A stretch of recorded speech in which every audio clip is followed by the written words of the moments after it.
Before he was born, he was chosen, endowed by God with supernatural strength, born to liberate his people, destined for greatness, but a weakness, forbidden passion. Lost everything. The Philistines are upon you. His strength, his sight, his freedom. In his darkest hour, he cried out to God one last time. Lord God, remember me, I pray, and strengthen me just this once. His strength was legendary, his fall a warning, his end redemption.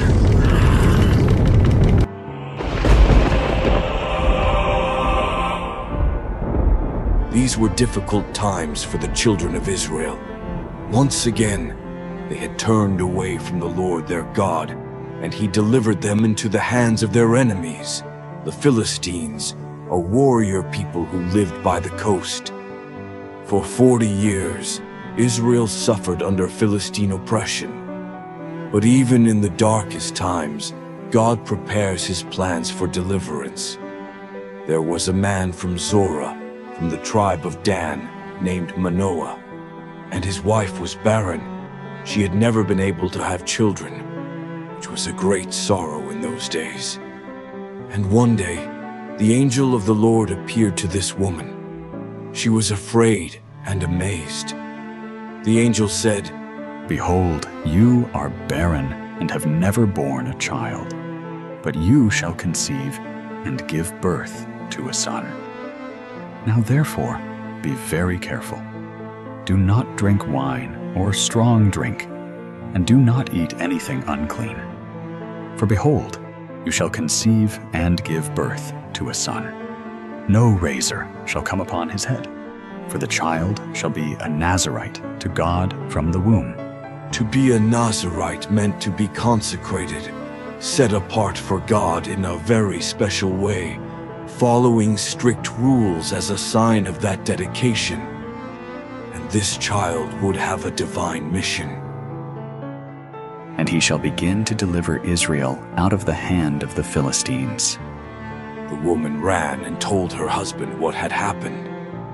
She described the visitor as a man of God, with an awe-inspiring appearance, like that of an angel of God, and she repeated the instructions about the child that was to be born, along with the rules she was to follow. Then Manoah prayed to the Lord, saying, O Lord, please let the man of God whom you sent come to us again, and teach us what we shall do for the child who will be born.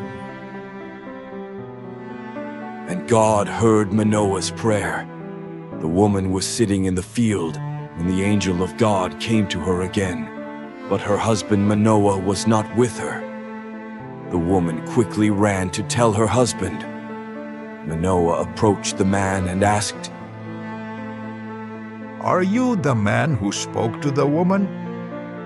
And he replied, "I am."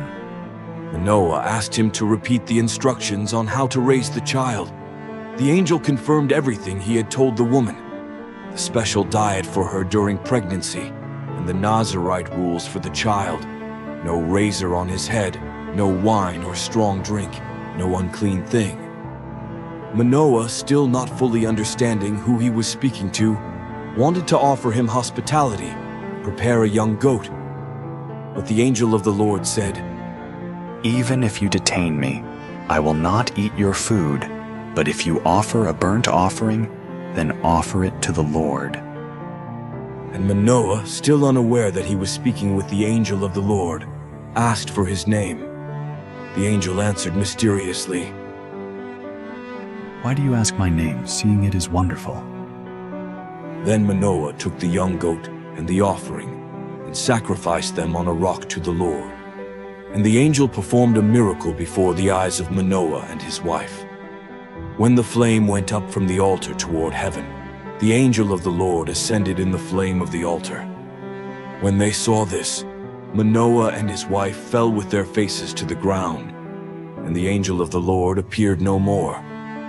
Then Manoah realized it was the angel of the Lord, and he was filled with great fear.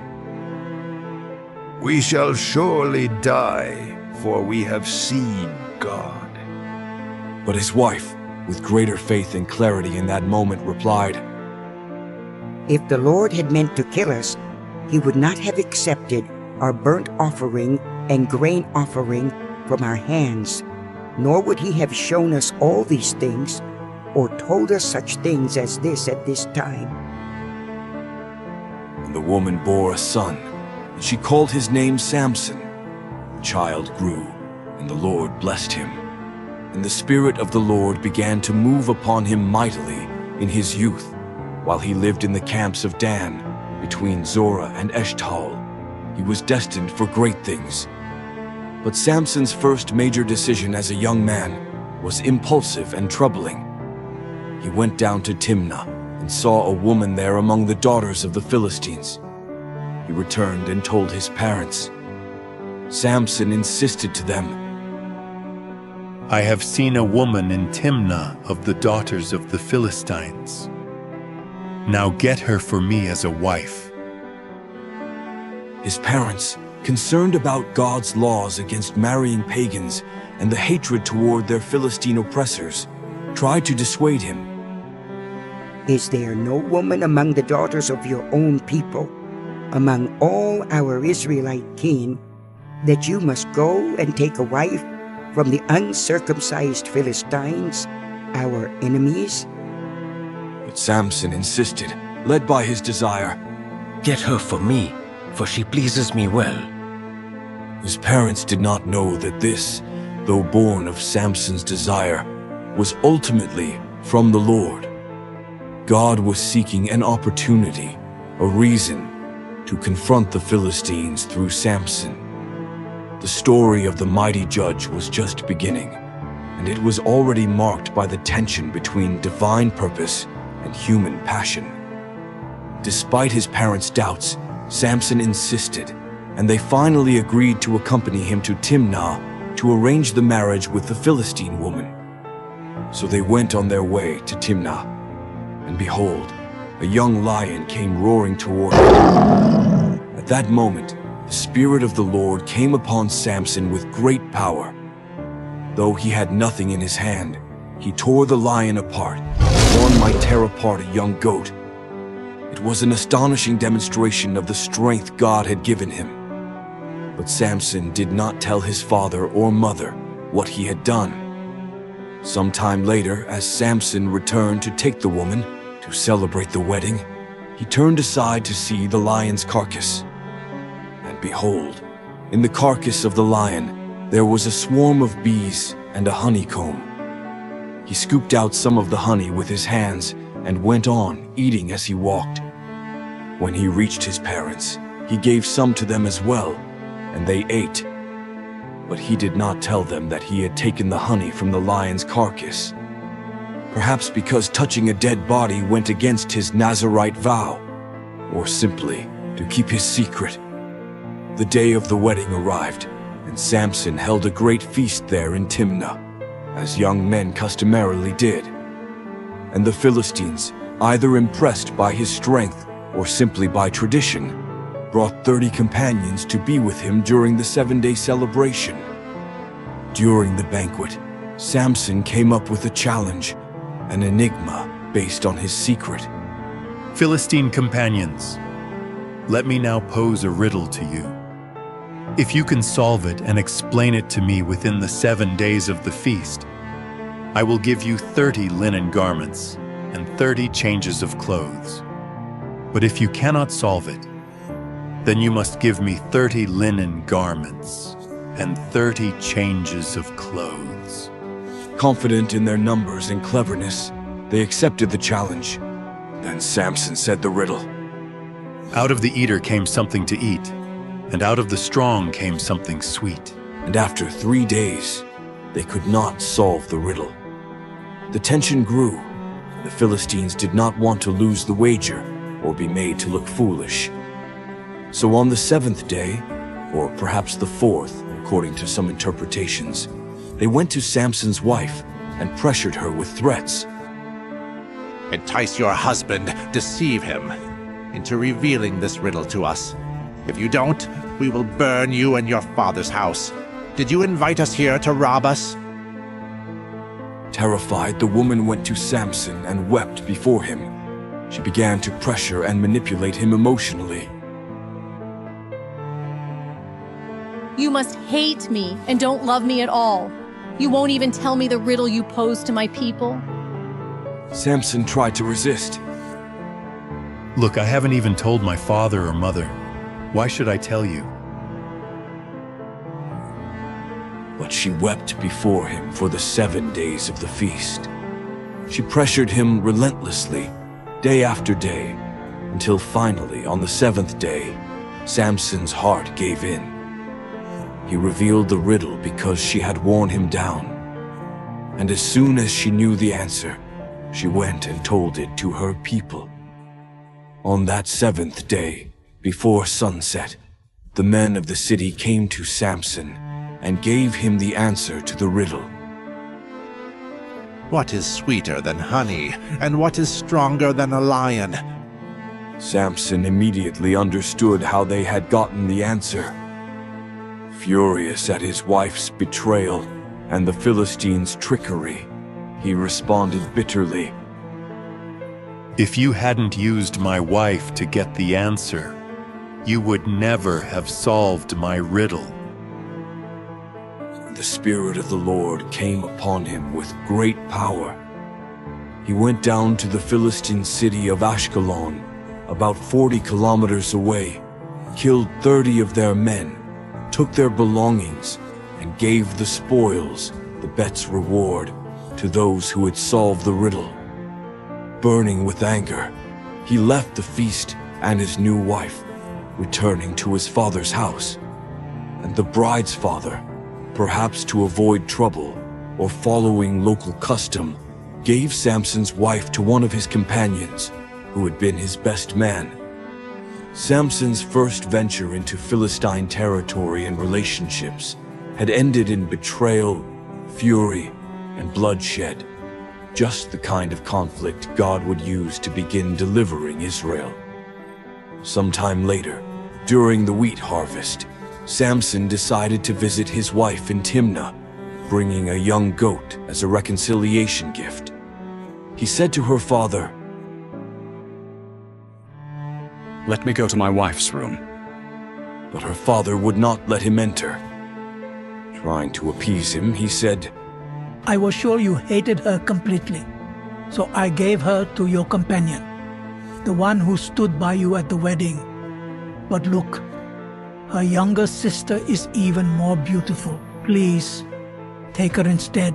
Samson, feeling he now had clear justification to act against all the Philistines for the wrong done to him, declared, This time I will be guiltless before the Philistines when I bring harm upon them. Then Samson went out, caught 300 foxes, and tied them tail to tail with torches between each pair. After lighting the torches, he released them into the Philistines' wheat fields. The fire burned not only the harvested sheaves, but also the standing grain, the vineyards, and the olive groves, a crushing blow to the Philistine economy. When the Philistines demanded to know who had done this, they were told, It was Samson, the son-in-law of the Timnite, because his wife was taken and given to his companion. Enraged, the Philistines marched up and burned the woman and her father alive, blaming them for Samson's retaliation. When Samson learned of this cruel act, he swore vengeance. Since you've done this, I swear I will avenge myself on you before I stop. And he struck them down, hip and thigh, as the saying goes. A merciless slaughter, leaving them utterly defeated. After his vengeance, he withdrew to a cave in the rock of Etam. But the Philistines would not relent. They mobilized a massive army, camped in Judah, and spread out toward Lehi, hunting Samson.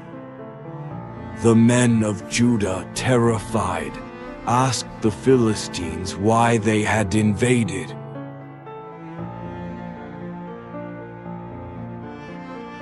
We've come to seize Samson to do to him as he did to us. So 3,000 men of Judah went to Samson's cave at Etam and pleaded, "Don't you realize the Philistines rule over us? Why have you brought this upon us? We've come to bind you and hand you over to them." Samson replied, perhaps with sorrow at his own people's betrayal. I only did to them what they did to me. They insisted on binding him. Samson agreed, but on one condition. Swear to me that you yourselves will not kill me. They assured him, "No, we will only bind you and deliver you to them. We won't kill you." So they bound him with 2 new ropes and led him from the rock toward the Philistine camp at Lehi. When Samson arrived at Lehi, the Philistines came out shouting against him. But the Spirit of the Lord rushed upon him with mighty power. The ropes on his arms became like flax charred by fire, and the bindings melted away from his hands. Finding a fresh jawbone of a donkey nearby, he reached out, grabbed it, and struck down 1,000 men with it. An unimaginable feat, achieved with a makeshift weapon and the power of God. Then Samson proclaimed his victory in a taunting poem. With the jawbone of a donkey, heaps upon heaps.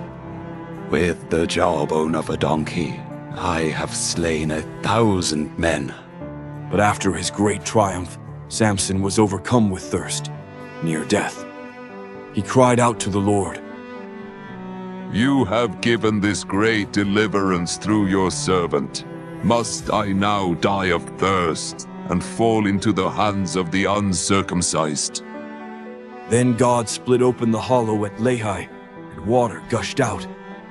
Samson drank, his strength returned, and he revived. So he named that place En-Hakkore, the spring of the one who cried out. After this victory, Samson judged Israel for 20 years during the Philistine oppression, serving as God's deliverer, though in his own impulsive, unpredictable way. Yet Samson didn't always use his strength for Israel's liberation. On one occasion he went to Gaza, a major Philistine city, and spent the night with a prostitute.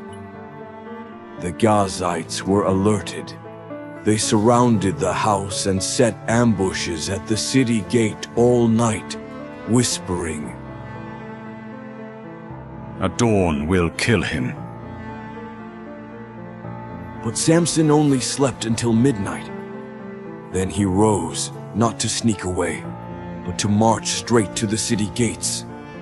With terrifying strength, he tore loose the gates, their posts and the bar, hoisted them onto his shoulders, and carried them all the way to the hill facing Hebron, miles away in Judah's territory. It was an insulting humiliation for Gaza. The Philistines awoke to find their city defenseless, its gates gone. Samson was strong, but still playing with fire, flirting with enemies and forbidden desires. Narrator. After Gaza, Samson fell in love with a woman in the valley of Sorek, Delilah. A passion-driven choice, this love would become his undoing. The Philistine rulers, desperate to defeat Samson, saw their chance.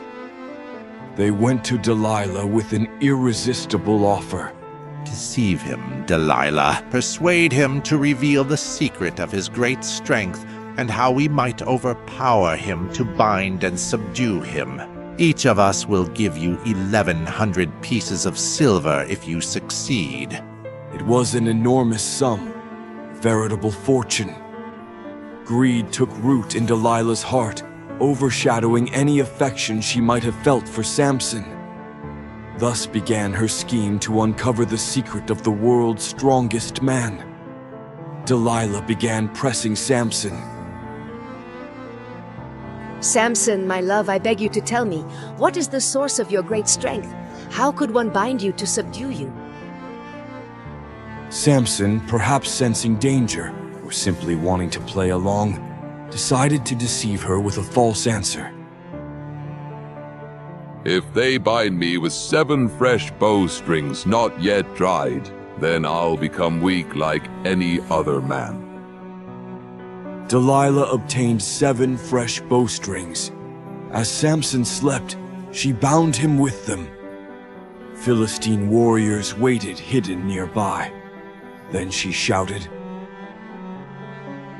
Samson, the Philistines are upon you. But Samson snapped the bowstrings as easily as a thread of tow breaks when it touches fire. His secret remained undiscovered. Delilah, pretending to be wounded, reproached him. You've mocked me and told me lies. Now please reveal how you could truly be bound.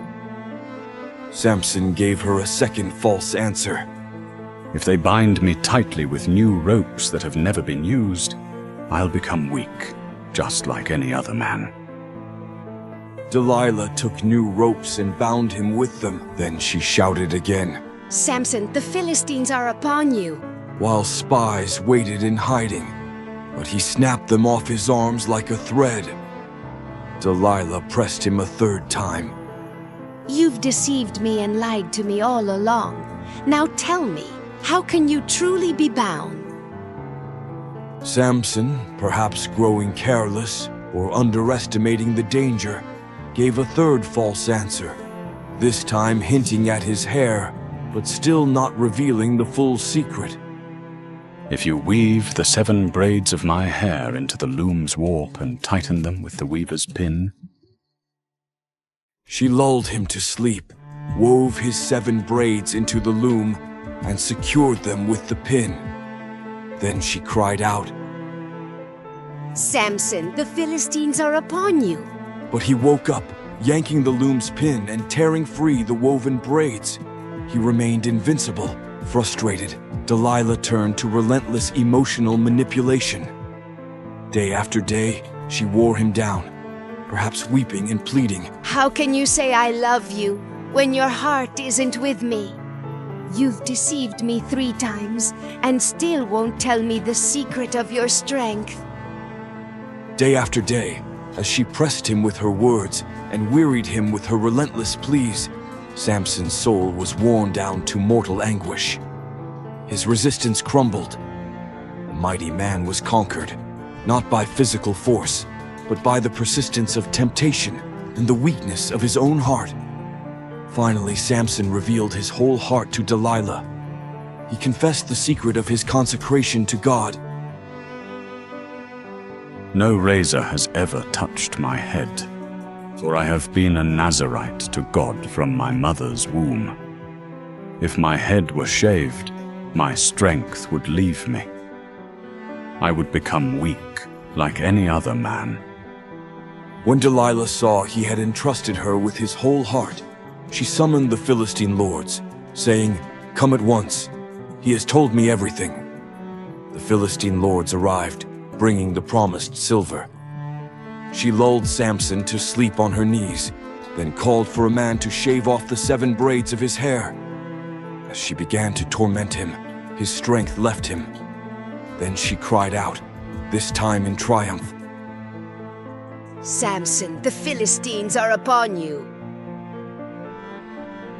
He awoke from his sleep, thinking, I'll shake myself free as before. But he did not know the Lord had departed from him. His strength had never been magically in his hair, but in his Nazirite covenant with God. By betraying his vow, revealing the secret, and allowing his hair to be cut, he broke that covenant. God withdrew his supernatural power. The Philistines seized him effortlessly. In brutal vengeance, they gouged out his eyes, ensuring their enemy would remain helpless and humiliated. They dragged him to Gaza, the very city whose gates he had once torn away. There, they bound him with bronze chains and forced him to grind grain in the prison. The world's strongest man, God's chosen judge, was now a blind slave, reduced to the lowest labor, a spectacle of defeat. Yet amid his suffering, something went unnoticed by the Philistines. His hair began to grow back. The outward sign of his vow was slowly restored, though his strength had not yet returned. Later, the Philistine lords gathered for a great feast to sacrifice to Dagon, their god. Drunk with triumph, they roared, "Our God has delivered Samson, our enemy, into our hands. Dagon has given us victory over the one who ravaged our land and slaughtered our people." As their hearts grew merry with wine and revelry, cruel idea took hold, to heighten their amusement with humiliation. "Bring out Samson to entertain us. Let the strong man play the fool." They dragged him from the prison, forcing him to perform, as their mockery echoed through the temple. They taunted his blindness, his lost strength, his utter disgrace. After parading him, they positioned him between the two central pillars supporting the roof. Then Samson whispered to the young guide leading him, "Place my hands on the pillars that hold up this temple. Let me lean against them." The boy obeyed. The temple overflowed. Lords and commoners packed below, while 3,000 more watched from the rooftop. In that moment, the weight of his wasted gifts, his sins, and the God who had once empowered him crashed upon Samson. With a final, desperate plea, he cried out, "O Lord God, remember me, I beg you. Strengthen me just this once. Let me pay back the Philistines for my 2 eyes." His hands found the pillars. He braced his body between them, one hand on each, and summoned every ounce of divine strength granted in that last breath. "Let me die with the Philistines." Then he pushed with all the strength God gave him in that final moment. And the house collapsed on the rulers and all the people inside. This last act of sacrifice and vengeance was the deadliest of his entire life. Those whom Samson killed in his death were far more than those he had killed during his whole life, including the entire leadership of the Philistines gathered there. His brothers and all his father's household came down, took his body, and brought it back.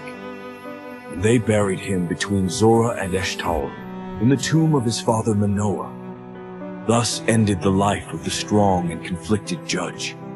He had judged Israel for 20 years. Samson, a name that evokes incredible strength, but also tragic weakness.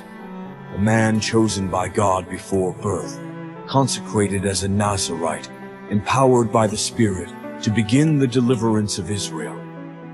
But also a man often driven by impulse and ruled by passion, who toyed with his consecration and paid a terrible price for it. His life is a powerful lesson about divine gifts and human responsibility. It warns us that external strength means nothing without inner character, and that sin and compromise with the world can neutralize the power of God in us. It reminds us of the devastating consequences of breaking our covenant with God. But even in his fall and death, Samson's story is not merely a tragedy. It is also a testimony of God's sovereignty, how he uses even flawed instruments and their mistakes to fulfill his purposes. And it's a glimpse of redemption, where, in his final act, humbled and wholly dependent on God, Samson finally fulfills the mission for which he was born. striking a fatal blow to the Philistine leadership and paying the price with his own life. He began the deliverance, paving the way for others to come. Thank you for joining us on this journey through the intense and complex life of Samson, the Nazirite judge. If this biblical story has impacted and taught you something, we invite you to give it a like and share it. Your support means a lot to us. Subscribe to the channel so you don't miss more deep and engaging explorations of Scripture. Coming up next,